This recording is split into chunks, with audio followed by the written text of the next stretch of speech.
ఈ కాలమునందు నదీ స్నానమును తప్పకుండా చేసి తీరాలి. ఎందుకని? అది చతుర్ముఖ బ్రహ్మగారి యొక్క సృష్టిలో వచ్చింది నది. అక్కడ పుట్టి ఆ మార్గం గుండా వెడుతోంది. ఆ మార్గం గుండా వెడుతున్నటువంటి నది సాగరంతో కలుస్తుంది. సాగర సంగమము అంటారు.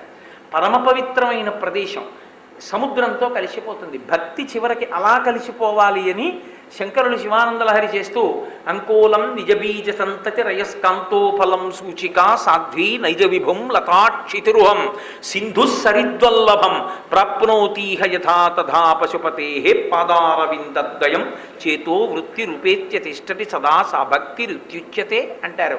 నది వెళ్ళి వెళ్ళి వెళ్ళి వెళ్ళి సముద్రంలో ఎలా కలిసిపోతుందో అలా నా భక్తి కూడా చివరికి పరమేశ్వరుని యందు నేను కలిసిపోవడానికి పనికి రావాలి తప్ప నేను పరమేశ్వరుడిని రెండుగా ఇక విడివడి ఉండకూడదు.